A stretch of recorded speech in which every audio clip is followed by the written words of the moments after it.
నంద్యాల జిల్లా బనగానపల్లిలో చూస్తుండగానే మట్టి మీద ఇల్లు కూలిపోయింది. గత 2 రోజుల నుంచి కురుస్తున్న భారీ వర్షాలకు చిన్నరాజుపాలెం గ్రామంలో సుధాకర్ వరాలు అనే దంపతులు నివసిస్తున్న మట్టి మీద ఇల్లు కూలింది. మట్టి మీద మట్టి రాలడం గమనించిన స్థానికులు ఇంట్లో ఉన్న సుధాకర్ కుటుంబ సభ్యులకు చెప్పడంతో వారు వెంటనే బయటకొచ్చారు. ప్రాణహాని తప్పడంతో అంతా ఊపిరి పీల్చుకున్నారు. సుమారు 1.5 లక్షల ఆస్తి నష్టం జరిగినట్టు బాధితులు వాపోయారు.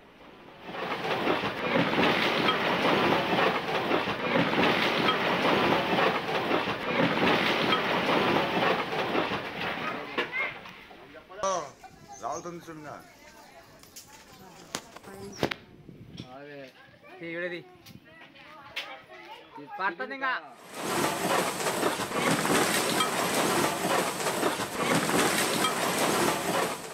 నంద్యాల జిల్లాలో అధికంగా కురుస్తున్న వర్షాల కారణంగా మట్టి మీద ఇల్లు కూలింది. అయితే గత 2 రోజుల నుంచి వర్షాలు తీవ్రంగా కురుస్తున్నాయి. గత 2 రోజుల నుంచి కంటిన్యూగా వర్షం కురుస్తుండటంతో చిన్నరాజుపాలెం గ్రామంలో సుధాకర్ వరాలు అనే దంపతులు నివసిస్తున్న మట్టి మీద ఇల్లు కూలింది. అయితే మట్టి మీద నుండి మట్టి రాలడం గమనించిన స్థానికులు ఇంట్లో ఉన్న సుధాకర్ దంపతులకు చెప్పడంతో వారు వెంటనే బయటకు రావడం జరిగింది. ప్రాణహాని తప్పడంతో అంతా ఊపిరి పీల్చుకున్నారు. అయితే ఈ మట్టి మీద కూలిన సందర్భంగా వాళ్లకు 1.5 లక్షల వరకు కూడా ఆస్తి నష్టం జరిగినట్టు బాధితులు వాపోతున్నారు.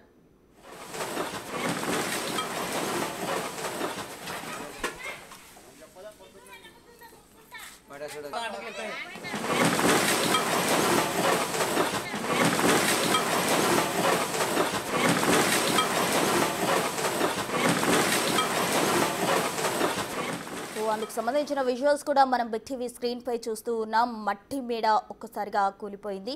ఆ మట్టితో తయారు చేశారు ఆ ఇంటిని. అయితే ఆ మట్టికి సంబంధించి మట్టి మీదకు సంబంధించి కూడా మట్టి కూలిపోవడం అక్కడ స్థానికులు గమనించారు. మొదటగా స్థానికులు గమనించి ఇంట్లో ఉన్న వారికి సమాచారం అందించడంతో అందరూ బయటకు రావడం జరిగింది. బయటకు వచ్చిన వెంటనే కూడా ఆ ఇల్లు కూలిపోయింది. అందుకు సంబంధించిన విజువల్స్ మనం బిగ్ టీవీ స్క్రీన్ పై చూస్తూ ఉన్నాం.